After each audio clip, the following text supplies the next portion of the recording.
Good morning students. आज हम 10+1 में जो आगे टॉपिक स्टार्ट करते हैं ट्रिग्नोमेट्रिक फंक्शंस या ट्रिग्नोमेट्रिक रेशोज। आप 10th क्लास में ये पढ़ते थे कि जो राइट एंगल ट्रायंगल होती है, देखिए आप ध्यान से देखिए, यहाँ पे जो राइट एंगल ट्रायंगल है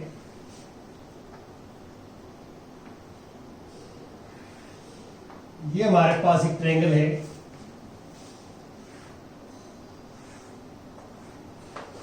this is right angle triangle. This is also right angle triangle. आपने 10th क्लास में क्या पढ़ा है कि एक्यूट एंगल्स के लिए trigonometric ratios for acute angles. यहां पे मान लो सपोज करता हूं ये एंगल थीटा है, तो जो एक्यूट एंगल आप ट्रिग्नोमेट्रिक रेशोज में यूज करते हैं तो उसके सामने वाली जो साइड होती है उसको परपेंडिकुलर बोलते हैं। 90 के सामने वाले को हाइपोटेन्यूज और बाकी जो है बेस। यहां पे सपोज करता हूं मैं एक्यूट एंगल ये है थीटा, तो जो एक्यूट एंगल आप लेते हैं यूज करते हैं ट्रिग्नोमेट्रिक रेशोज में, उसके अपोजिट साइड होते हैं परपेंडिकुलर। 90 के सामने वाले अपोजिट साइड हाइपोटेन्यूज और थर्ड साइड इज बेस। यहां पे सपोज करता हूं कि एक्यूट एंगल थीटा ये है, तो this is perpendicular, this is hypotenuse, this is base. तो आपने ये ध्यान रखना है कि जो एक्यूट एंगल आप लेते हैं ट्रायंगल्स के अंदर, एक्यूट एंगल यूज करते हैं ट्रिग्नोमेट्रिक फंक्शंस में या ट्रिग्नोमेट्रिक रेशोज में, तो जो एक्यूट एंगल आप यूज करेंगे तो उसके सामने वाले जो अपोजिट साइड होगी, एक्यूट एंगल के अपोजिट साइड होगी, वो परपेंडिकुलर है। और 90 डिग्री के सामने वाली साइड हाइपोटेन्यूज आपको पता ही है, और थर्ड साइड इज बेस। तो आप ट्रिग्नोमेट्रिक रेशोज ये पढ़ते थे कि sine theta equal to perpendicular upon hypotenuse, cos theta equal to base upon hypotenuse and tangent theta equal to perpendicular upon base। ये ट्रिग्नोमेट्रिक फंक्शंस हम जो है डिफाइन करते हैं। Trigonometric function is ratio of two side of the triangle, ratio of two sides of right angled triangle. और यहां पे जो थीटा है दिस इज एक्यूट एंगल। ये एक्यूट एंगल के लिए हम करते थे 10th क्लास में। अब टेंजेंट का रेसिप्रोकल कॉट थीटा होता है, this is b by P, और दिस इज आपस में रेसिप्रोकल होते हैं। और इसका रेसिप्रोकल सीकेंट थीटा होता है, this is h by B. और साइन का आपस में रेसिप्रोकल होता है cosecant theta h by B. ये आपस में एक दूसरे के रेसिप्रोकल होते हैं। जैसे साइन कोसिकेंट का रेसिप्रोकल है तो साइन को लिख सकते हैं 1 बाई कोसिकेंट थीटा। कोस का रेसिप्रोकल टेंजेंट होता है तो this is 1 by secant theta. और टेंजेंट का कॉट होता है तो 1 बाई कॉट थीटा। और this is 1 by tangent theta, 1 by cos theta and 1 by sec. अब जैसे ये टेंजेंट है P बाई बी, यदि हम इसके न्यूमरेटर को और डिनोमिनेटर को h से डिवाइड कर दें तो P by H divide by B by H, ये साइन थीटा हो जाएगा और ये कॉस थीटा हो जाएगा। हम टेंजेंट थीटा को साइन थीटा और कॉस थीटा की टर्म में कन्वर्ट कर सकते हैं। यहां पे देखिए divide numerator and denominator by h, h से डिवाइड करें इसमें, ये आ जाएगा b by H upon p by H. This is cos theta upon sine theta, cos theta upon sine theta. तो ये ऑलरेडी आप जो है 10th क्लास में पढ़ चुके हैं, जो मैं आपको कॉन्सेप्ट समझा रहा हूं। तो इसमें सिर्फ बच्चे ने इतना ध्यान रखना पड़ता है कि जिस ट्रायंगल्स के अंदर हम ट्रिग्नोमेट्रिक रेशोज की बात कर रहे हैं उसमें एक्यूट एंगल होता है theta, theta is acute angle. और आपको ये पता है कि ये 90 डिग्री का एंगल है, राइट एंगल है, और ये दोनों एक्यूट एंगल होते हैं। This will be acute, this is also acute. तो इनमें से एक एंगल हम यूज करते हैं ट्रिग्नोमेट्रिक रेशियोज के आगे। और ट्रिग्नोमेट्रिक रेशियोज क्या है? This is ratio of two sides of right angled triangle, ये है। अब हम 10+1 में क्या करते हैं, तो यहां पे 10+1 में जो थीटा की वैल्यू है वो इंक्रीज भी हो सकती है और डिक्रीज भी हो सकती है। मतलब 90 से जो है ग्रेटर भी हो सकती है और 0 से लेस भी हो सकती है। जैसे मैंने प्रीवियस लेक्चर में आपको बताया है कि angle will be negative, angle जो है नेगेटिव हो सकता है, पॉजिटिव भी हो सकता है। तो अब हम जो है आगे आपके साथ डिस्कस करेंगे कि हम ये क्या करते थे इसके अंदर। और 10th क्लास के अंदर आपको याद होगा कि हम ये टेबल भी बनाते थे, आपको टेबल इस तरह की, और जो याद भी करते थे आप।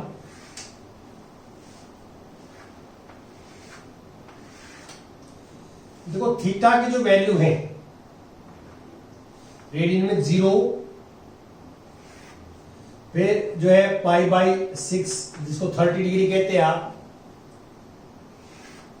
फिर इसके बाद π/4 45 डिग्री, π/6 π/3 6 तो पहले लिखता हूं मैं 6 60 डिग्री, और π/2 90 डिग्री। ये आप याद भी करते टेबल्स। इस टेबल्स का बनाने का तरीका भी होता था, आप याद भी करते थे। जैसे sine theta, cos theta, tangent theta. तो साइन 0 0 होता है, साइन 30 1/2, साइन 45 1/√2, साइन 60 √3/2, और साइन 90। यह आपको हम सिखाते थे, आपको यदि याद हो तो आपको, कि हम ऐसे लिखते हैं नंबर। देखिए जैसे 0 1 2 3 4, सबको हमने 4 से डिवाइड कर दिया। 0 divide by 4, 1 divide by 4, 2 divide by 4, 3 divide by 4, 4 divide, सबका स्क्वायर रूट ले लिया। आप स्क्वायर रूट लोगे तो 0/4 0, 0 का स्क्वायर रूट 0, पहली वैल्यू आ जाएगी साइन की। ये 1 का स्क्वायर रूट 1, 2 का स्क्वायर रूट 4, 1/2 आ जाएगी। यहां से 1/√2 आ जाएगी, या √3/2 आ जाएगी, जो है 1 आ जाएगी। ये साइन की वैल्यू आपको जो है मेथड्स टीचर डिफरेंट वे से सिखाते थे, लेकिन अब आपने डायरेक्ट याद करनी है। कोस इसका रिवर्स होता है, कोस 0 1 होता है, कोस 30 √3/2, कोस 45 1/√2, और कोस 60 1/2। अरे और टेंजेंट होता है sine upon cos, tangent 0 0, this upon this करेंगे तो 1/√3 आ जाएगा, दिस अपॉन दिस करेंगे तो 1 आएगा, दिस अपॉन दिस √3, ये नॉर्मल। ये 10th क्लास में आप टेबल याद करते थे, याद होता आपको। अब हम इसमें कुछ और एंगल भी ऐड करेंगे इसके अंदर। तो अब हम जो +1 के अंदर ट्रिग्नोमेट्री आपको पढ़ाते हैं, वो एक तो ये है कि जो थीटा की जो वैल्यू है, थीटा की वैल्यू 10th क्लास में थीटा की वैल्यू जो है वो 0 डिग्री से 90 डिग्री तक जाती थी। 90 0 से 90, 0 भी हो सकती थी, 90 डिग्री भी हो सकती थी, बीच में भी हो सकते थे 10th क्लास में। अब ये थीटा की वैल्यू 90 डिग्री से ग्रेटर भी हो सकती है, 0 से लेस भी हो सकती है। अब हम ये डिस्कस करेंगे +1 में कि ये क्या सिस्टम होता है ट्रिग्नोमेट्री के अंदर। तो अब देखो मैं एक यूनिट सर्कल बनाता हूं, यूनिट सर्कल।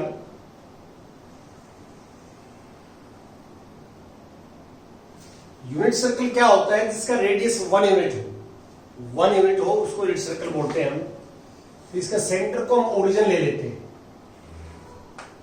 ये हमारे पास एक्स एक्सिस है, ये ओरिजिन है, और ये एक्स एक्सिस, और ये वाई एक्सिस है,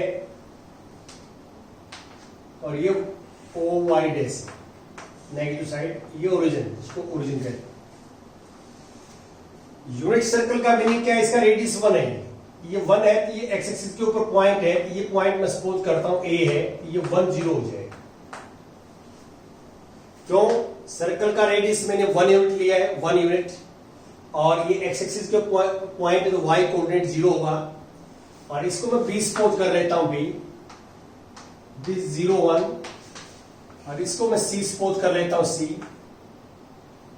यहां नेगेटिव हो जाएगा -1 0, और इसको डिस्पोज कर लेता हूं विद 0 माइनस। ये मैंने एक यूनिट सर्कल ले लिया है और ए बी सी के मैंने कोऑर्डिनेट लिख लिए। अब क्या होता है इसके अंदर कि मान लो सपोज करते हैं यहां से यहां तक आर्क मैंने 1 यूनिट ले ली, ए टू ई ले लेता हूं, ए टू ई। जो ए आर्क है 1 यूनिट लेंथ आर्क है, 1 यूनिट।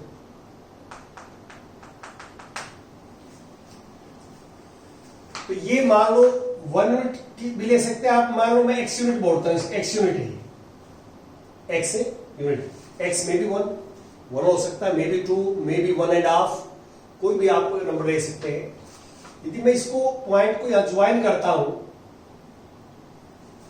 तो जी पी पॉइंट है, सपोज ई की बजाय हम पी ले लेते हैं, P point, this coordinate is a. ये जो आर्क है ये एक्स यूनिट है, तो this make an angle x radian at the centre of circle. तो आपको ये पता है कि यूनिट सर्कल है, ये 1 है यूनिट रेडियस, और ये एक्स ले लिया मैंने, तो एक्स अपॉन 1 ये यहां थीटा बनता है जो एंगल है, ये एक्स है तो एंगल यहां एक्स बनेगा। तो ये पॉइंट यदि इस सर्कल के ऊपर मूवमेंट करता है, चारों तरफ मूवमेंट करता है, तो यहां से हम परपेंडिकुलर ड्रा करते हैं, परपेंडिकुलर। तो ये जो डिस्टेंस होगा यहां से यहां तक, ये कोऑर्डिनेट एक्स कोऑर्डिनेट के बराबर होगा ए। देखो पी पॉइंट का कोऑर्डिनेट क्या है, एक्स कोऑर्डिनेट ए, तो ये ए है, ओरिजिन से लेकर यहां तक का डिस्टेंस ए है, और ये डिस्टेंस क्या है बी। क्यों? क्योंकि यहां बी कोऑर्डिनेट है, ये बी है यहां पे, और ये ए है यहां से यहां तक, यहां से यहां तक ए पॉइंट इसको कहते हैं हम, ये A. This becomes a right angle triangle. आप इसमें क्लियर देख सकते हैं कि ये अब राइट एंगल ट्रायंगल है, तो आप ये लेंगे suppose let P A B is any point on a unit circle. Unit circle का मीनिंग ये होता है जिस सर्कल का रेडियस 1 हो, 1 यूनिट हो तो उसको यूनिट सर्कल बोलते हैं हम। और अब ये आपको पता है कि हम यहां से परपेंडिकुलर ड्रॉ करते हैं, तो इसका एक्स कोऑर्डिनेट ए है तो ये एक्स होगा, और ये डिस्टेंस वाई के पैरेलल है तो ये बी होगा। तो आप इस ट्रायंगल में ध्यान से देखिए कि अब ट्रायंगल में a बाई 1 निकाल दिए, रेडियस है, ओपी जो है वो रेडियस है, और दिस इज 1, तो यहां पे हम निकालेंगे a बाई 1, तो a बाई 1 होगा cos थीटा, cos x, तो a cos x आ गया। और b बाई 1 निकालेंगे आप, b बाई 1 ट्रायंगल से, प्रॉपर्टी से b बाई 1, यह हो जाएगा हमारे पास साइन x, तो b आ गया साइन x।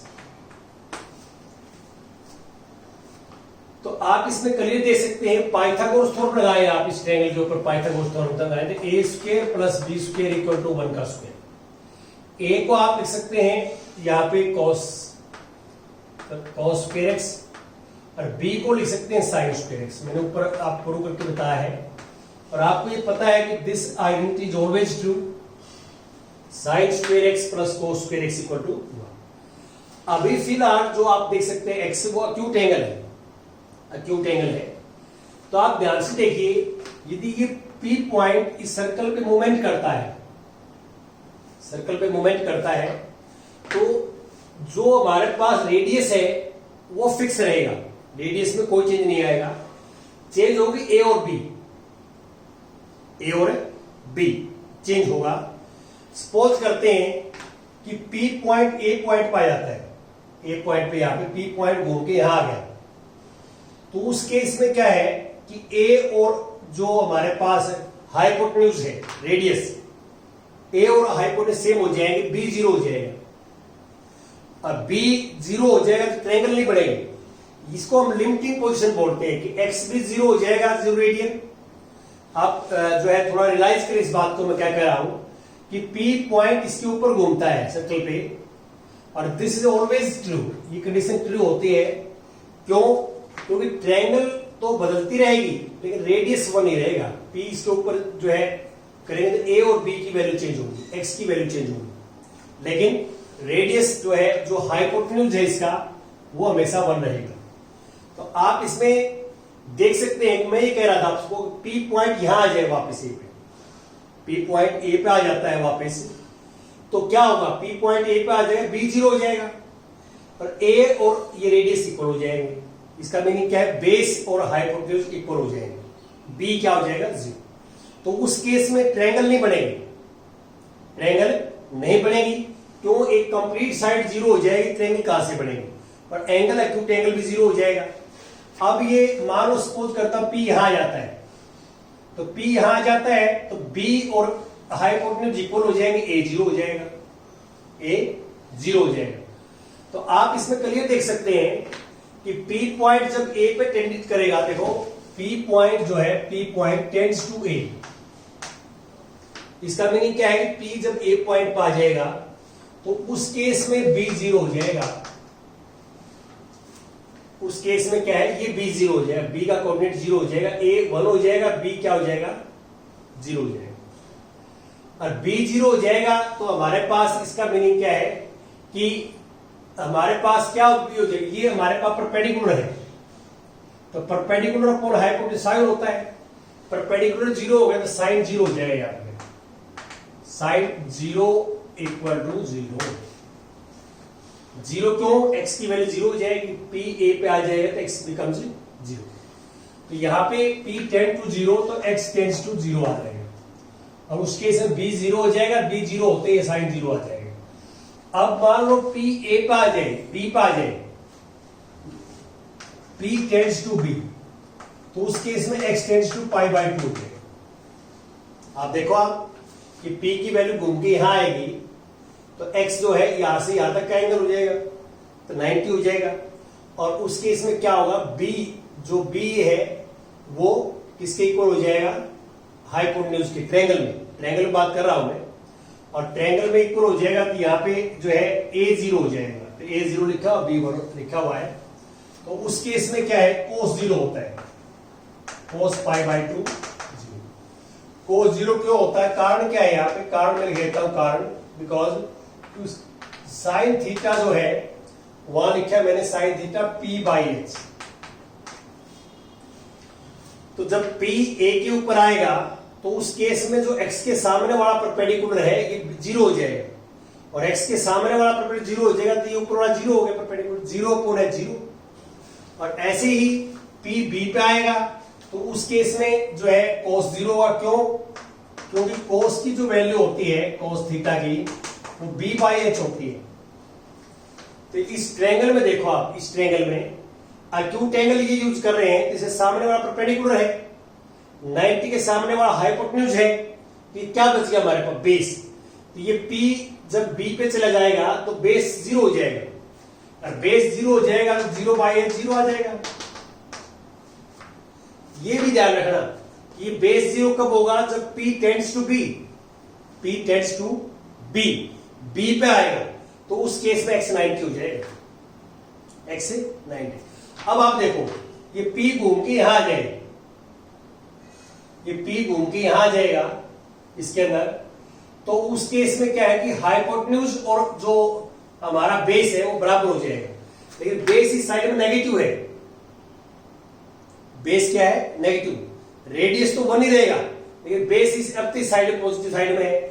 जब ये p घूम के c पे आ जाएगा तो यहां पे भी रेडियस भी यहां आ जाएगा और बेस भी यहां आ जाएगा, तो उस केस में जो है बेस परपेंडिकुलर 0 हो जाएगा, तो साइन हमारे पास जो है p tends to c, p tends to c, तो उस केस में x टेंड्स टू पाई करेगा, x की वैल्यू इक्वल टू पाई होगी, और पाई पे जो है ये परपेंडिकुलर जो है वो 0 हो जाएगा, तो साइन x की वैल्यू हमारे पास क्या आ जाएगी, 0।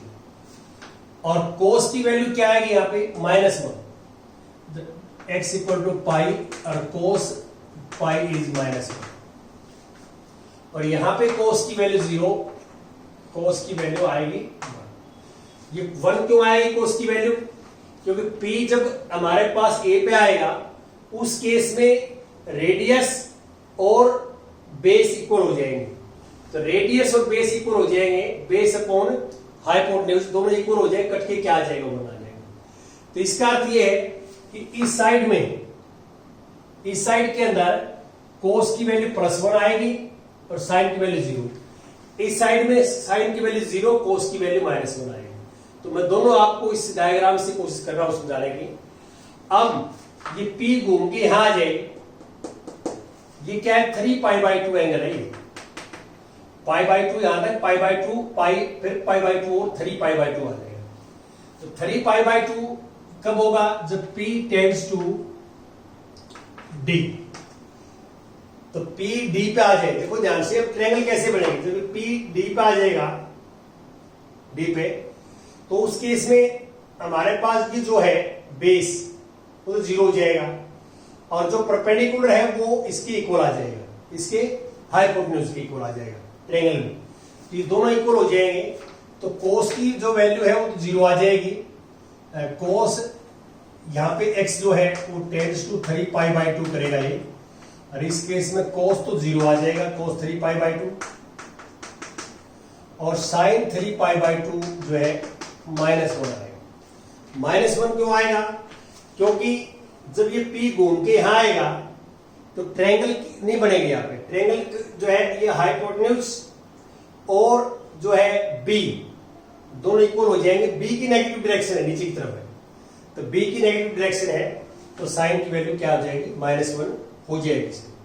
तो इस डायग्राम को थोड़ा सा आपने बिल्कुल क्लियर करना है कि भी डायग्राम में हम क्या कर रहे हैं।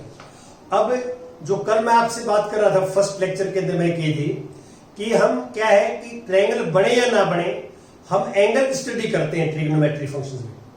अब जब जब P पॉइंट A पे लाई करेगा, B पे लाई करेगा, C पे लाई करेगा, D पे लाई करेगा, तो वहां पे ट्रायंगल नहीं बनेगी। उस केस में क्या है कि या तो बेस 0 बनेगा या परपेंडिकुलर 0 हो जाएगा। बेस या परपेंडिकुलर 0 हो जाए तो उन फार्मूलों से आप साइन कोस की वैल्यू निकाल लेंगे। और इनमें क्या है, A, B, C और D पे आप में बेस में से और परपेंडिकुलर में से एक तो 0 बन जाएगा, और बाकी जो 2 बचेंगे, मान लो बेस 0 बनता है तो परपेंडिकुलर हाइपोटेन्यूज इक्वल हो जाएंगे, और परपेंडिकुलर 0 बनता है तो बेस और हाइपोटेन्यूज इक्वल हो जाएंगे। तो उस केस में इन्हीं रेशो से हम क्या है, इनकी वैल्यू आप निकाल सकते हैं। अब जो हमारे पास जो एंगल है, देखो ये OX है, OX विद OX 0 का एंगल बनता है।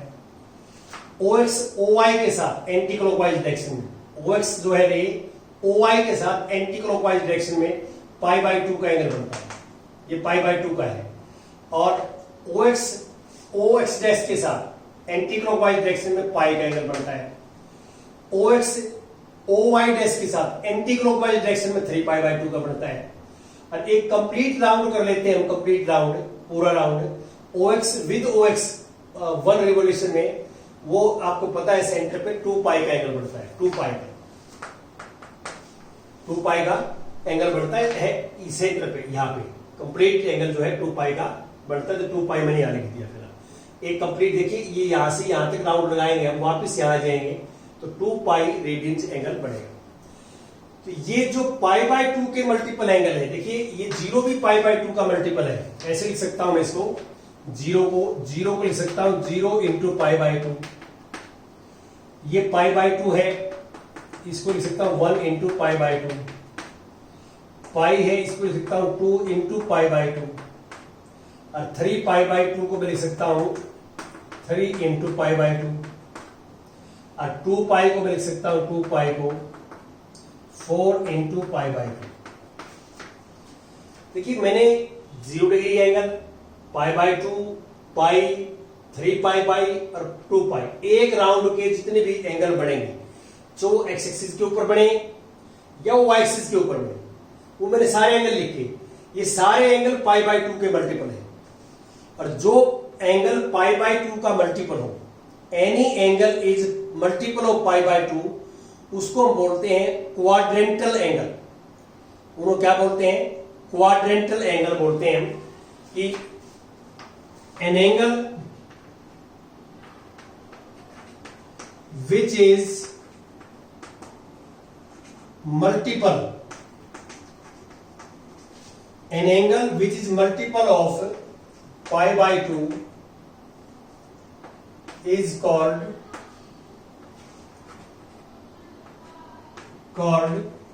quadrantal angle. क्वाड्रेंटल एंगल, ये क्वाड्रेंटल एंगल को आपसे पूछने लग जाए कि ये जो एक्स एक्सिस के ऊपर बनते हैं, चाहे राइट में बने या लेफ्ट में बने, ऊपर या लोअर बने, तो जो एक्स एक्सिस और वाई एक्सिस के ऊपर जो एंगल बनते हैं वो सारे के सारे एंगल पाई बाई 2 के मल्टीपल होते हैं, और इसलिए उनको बोलते हैं क्वाड्रेंटल एंगल। क्या बोलते हैं? Quadrantal angle. तो मैं आपको जो बता रहा था वो ये चीज बता रहा था आपको कि यदि आपने ये फार्मूला अच्छे ढंग से याद कर लिया, ये फार्मूला, और इसको थोड़ा कोशिश की समझने की आपने, देखिए आप इसकी अलग पोजीशन पी यहां लोगे, पी यहां पे, तो ये हाइपोटेन्यूज हो जाएगा, और यहां से परपेंडिकुलर डालोगे आप, एक्स जो है वो ग्रेटर देन 90 हो जाएगा, 90 से क्या हो जाएगा? ग्रेटर हो जाएगा। और अब यहां लोगे पोजीशन तो अलग ट्रायंगल बनेगी, और ए बी सी डी पे पी आएगा तो ट्रायंगल नहीं बनेगी, वो लिमिटिंग पोजीशन होती है। तो उस केस में या तो बेस 0 बनेगा। अब देखो यहां पे ए और सी पे आओगे आप, ए पे आओ या सी पे आओ, तो ए पे आओ सी पे आओगे तो हमारे पास बी 0 बनेगा, ये मतलब परपेंडिकुलर 0 बन जाएगा। परपेंडिकुलर 0 बनेगा तो साइन 0 हो जाएगा। क्यों?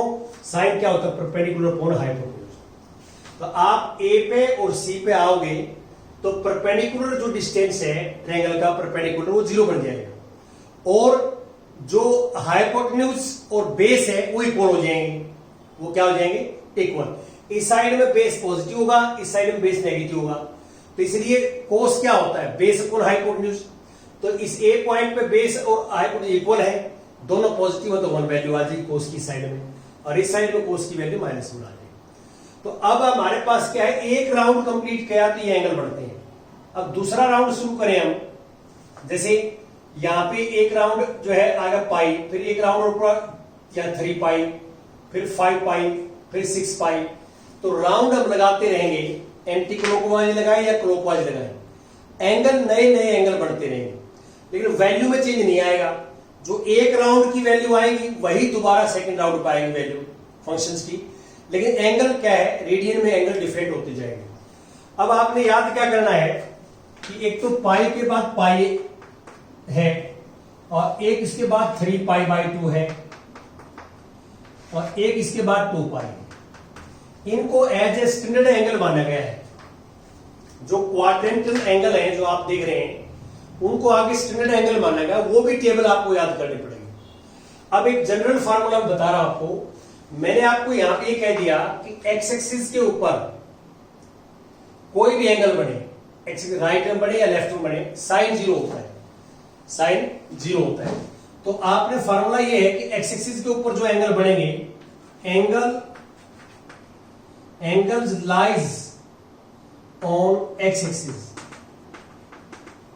कौन कौन से एंगल बढ़ते हैं? दैट इज 0 रेडियन, फिर plus minus pi, plus minus 2 pi, plus minus 3 pi and so. ये एंगल बनेंगे एक्स एक्सिस के ऊपर। ये माइनस क्यों लिया मैंने? ये ओ एक्स जो है इनिशियल हमारे पास रे होती है, इससे हम एंटी क्लॉकवाइज चलते हैं एंगल पॉजिटिव, और इससे क्लॉकवाइज चलते हैं एंगल नेगेटिव। तो दोनों साइड से एंगल बढ़ेंगे। ये एक्स एक्सिस के ऊपर एंगल बढ़ते हैं, तो यहां पे हम ये लिखेंगे कि इसको जनरल लिखे हम, तो ये आ जाएगा हमारे पास साइन एक्स 0 बनेगा if and only if X equal to n pi n belong to Z. Z होता है सेट ऑफ इंटीजर्स। अब n की वैल्यू 0 लिखोगे तो ये वैल्यू आ जाएगी, n की वैल्यू 1 लिखोगे तो पाई आ जाएगी, n की वैल्यू -1 लिखोगे तो माइनस पाई आ जाएगी, 2 लिखोगे 2 पाई आ जाएगी। ये क्या है? ये सारे एंगल हैं जो एक्स एक्सिस के ऊपर बनेंगे, जो पॉजिटिव साइड में बने या नेगेटिव साइड में बने, किसी भी दोनों साइड में किसी एक साइड में बनेंगे। तो ये जनरल फॉर्मूला होता है, याद करना आपने कि ये होता है। अब इसके अंदर आप देखो, अब पाई एंगल है, सिर्फ साइन की वैल्यू है, पाई एक्स एक्सिस से बढ़ता साइन 0 होगा, 3 पाई बाई 2 -1, नीचे की तरफ साइन -1 होता है, और 2 पाई पे 0। अब मैं कोस की बात करता हूं। अब कोस 0 कहां पे होगा? जब ये पॉइंट P यहां आएगा तो उस केस में ये बेस 0 बन जाएगा। क्यों? ये पॉइंट यहां आ जाएगा तो उस केस में ये परपेंडिकुलर और हाइपोटेन्यूज तो बराबर हो जाएंगे और बेस क्या बन जाएगा? 0। और बेस बढ़ते ही बेस अपॉन हाइपोटेन्यूज होता है, बेस 0 बन गया, 0 अपॉन हाइपोटेन्यूज 0 आ जाएगा, कोस 0 आ जाएगा। और कोस इस साइड में जो है आप देखोगे यहां पे भी देखोगे तो बेस 0 बनेगा, तो कोस y एक्सिस पे 0 होता है। तो angles lies on y axis, angles lies on y axis, that is y axis के ऊपर angle plus minus pi by 2, plus minus 3 pi by 2 और प्लस माइनस 5 पाई बाई 2, ऐसे एंगल बनेंगे। ये सारे एंगल जो है y एक्सिस के ऊपर बनेंगे। तो आप इसमें कोस 0 होता है, कोस x इक्वल टू 0, तो x की वैल्यू जो है वो इफ एंड ओनली का सिंबल है, इफ एंड ओनली को सिंबल ऐसे लिखते हैं, तो x equal to odd multiple of pi by 2, odd multiple. तो ये आप थोड़ा सा रियलाइज करना कि ये जो एंगल है एन पाई, ये एक एंगल नहीं है, ये जितने भी एंगल एक्स एक्सिस के ऊपर बढ़ते हैं, चाहे राइट साइड में बढ़े चाहे लेफ्ट साइड में बढ़े, वो है। और नीचे वाले एंगल है वाई एक्सिस वाले, ऊपर नीचे जो बढ़ते हैं। तो एक्स एक्सिस के ऊपर कोई भी एंगल हो, उस एंगल का साइन लेते हैं हम, उस एंगल का साइन लेते हैं तो वैल्यू 0 आएगी। और वाई एक्सिस के ऊपर कोई भी एंगल हो, उस एंगल का कोस लेते हैं तो वैल्यू 0 आएगी। तो ये अब जो है जनरल फॉर्मूले हैं। अब आप यहां याद करें, देखो कोस थीटा, तो कोस थीटा मान लो पाई है तो पाई -1 आता है, इस साइड में कोस +1 होता है, इस साइड में कोस -1 होता है। इन फॉर्मूले से रियलाइज कर सकते हैं आप। और 3 पाई बाई 2 कोस 0 होता है वाई एक्सिस पे, और 2 पाई पे देखो 2 पाई एंगल यहां बनेगा, तो पॉजिटिव साइड में कोस +1 होता है, नेगेटिव साइड में कोस -1 होता है, ये आप लिखते हैं। और टेंजेंट फिर साइन अपॉन कोस होता है कि पाई का दिस अपॉन दिस करेंगे 0 आ जाएगा, दिस अपॉन दिस करेंगे तो नॉट डिफाइंड आ जाएगा, -∞, और दिस अपॉन दिस करो तो 0 आ जाएगा। अब ये 3 आपने याद कर ली, 3 इनके रेसिप्रोकल होते हैं, ये तीनों की वैल्यू आपने याद कर ली, तो 3 इनके क्या होते हैं? रेसिप्रोकल होते हैं। देखिए ये काफी इंपॉर्टेंट फॉर्मूला है, मैं इसके ऊपर इसलिए फोकस बार बार कर रहा हूं क्योंकि डोमेन और रेंज जो हम डिफाइन करेंगे ट्रिग्नोमेट्रिक फंक्शंस की, वो इसी फॉर्मूले के ऊपर करेंगे, इसी फॉर्मूले के ऊपर करेंगे डोमेन और रेंज। और आगे जो और हम कंटिन्यू करेंगे इस फॉर्मूले को कि यहां काम कैसे आएगा हमारे पास ये फॉर्मूला। देखिए मैंने आपको ये बताया है कि इस साइड के अंदर, इस साइड में कोई भी एंगल बने आपके पास, इस साइड में साइन की वैल्यू 0 होगी और cos x की वैल्यू 1 होगी, और इस साइड में एंगल बनेगी, इस साइड में एंगल बनेगा, उस एंगल के ऊपर साइन लोगे तो साइन 0 आएगा और cos x -1 आएगा। और इस साइड में एंगल लेंगे आप, देखो इस साइड में ये एंगल होगा, इसका आप साइन लेंगे तो +1 और cos लेंगे तो 0। और इस साइड में एंगल नीचे की तरफ एंगल हो, उस एंगल का नीचे की तरफ एंगल बढ़ता हो, उस साइन का आप साइन लेंगे तो -1 और cos लेंगे तो 0। तो ये आपने याद करना है। अब हम क्या है कि साइन और cos तो मैंने सभी एंगल्स के ऊपर डिफाइन कर लिए। अब बाकी जो 4 फंक्शन बच जाते हैं उनको भी हम डिफाइन करेंगे। अब डिफाइन कैसे करेंगे उनको, वो ध्यान रखना। जैसे मैंने साइन cos में लिखना है, जैसे मैं टेंजेंट लिखता हूं, मैं टेंजेंट x से, टेंजेंट x को मैं लिख सकता हूं sin x upon cos x। अभी लिखा मैंने, देखो टेंजेंट x को sin x upon cos x। तो cos x 0 कहां पे होता है? cos x 0 y एक्सिस के ऊपर, y एक्सिस पे। तो यहां पे ये क्या है कि tangent x is defined if x not equal to 2n + 1 into pi by 2। Tangent x जो है साइन अपॉन cos है, cos 0 होता है y एक्सिस पे, तो नीचे 0 बन गया तो नॉट डिफाइंड हो जाएगा। आपको पता है कि हम 0 से डिवाइड नहीं कर सकते, तो इसलिए ये है कि इन वैल्यू पे डिफाइंड नहीं है। ये वैल्यू कौन सी है? ये वो एंगल है जो कहां बढ़ते हैं, y एक्सिस के ऊपर एंगल बढ़ते हैं, वो सारे के सारे एंगल ये हैं जो जो y एक्सिस बनते हैं। तो हम जैसे जैसे राउंड लगाएंगे बहुत सारे एंगल बढ़ेंगे। एक राउंड पे दो एंगल बढ़ेंगे, π/2 और 5/2। फिर एक राउंड और शुरू करेंगे तो फिर 5π/2 और 7π/2, फिर 9π/2 और 11π/2। तो इनफाइनाइट मैनी एंगल बनेंगे। ये एक एंगल नहीं है, ये इनफाइनाइट मैनी एंगल्स है। ये कौन से एंगल है जो एक्स एक्सिस पर लाई करते हैं, और ये कौन से एंगल है जो वाई एक्सिस पर लाई करते हैं। तो ये इनफाइनाइट मैनी एंगल बनेंगे। हम क्लॉकवाइज घूमे या एंटी क्लॉकवाइज घूमे दोनों साइड से, और वो सारे के सारे एंगल आ गए। अब मैं मान लो अगला फंक्शन डिफाइन करता हूं। टेंजेंट के बाद मान लो सपोज करता हूं मैं कि सीकेंट लेता हूं या मैं कोसिकेंट लेता हूं, कोसिकेंट एक्स। कोसिकेंट को मैं लिख सकता हूं 1/sin x, 1/sin x। तो अब साइन डिनोमिनेटर में है, आपको पता है साइन जीरो नहीं होना चाहिए। जीरो कहां पर होता है? साइन जीरो होता है एक्स एक्सिस के ऊपर। तो ये कोसिकेंट एक्स डिफाइंड कब होगा? जब if X not equal to n pi. तो इसका मीनिंग क्या है? Cosecant X is defined when X not equal to n pi. तो इसका मीनिंग ये है कि एक्स एक्सिस के ऊपर एंगल नहीं होना चाहिए, तभी कोसिकेंट डिफाइंड होगा, otherwise cosecant is not defined. क्यों? क्योंकि एक्स एक्सिस के ऊपर साइन जीरो होता है और 1/0 क्या आ जाएगा हमारे पास? नॉट डिफाइंड आ जाएगा। ऐसे 6 के 6 फंक्शन आप बुक में देख सकते हैं कि साइन और कोस के बारे में बता के वो डिफाइंड किए हुए हैं। और अगला लेक्चर हम जो है इसके डोमेन, रेंज और ग्राफ की बात करेंगे। तो इसको थोड़ा कोशिश करना समझने की। Thank you very much.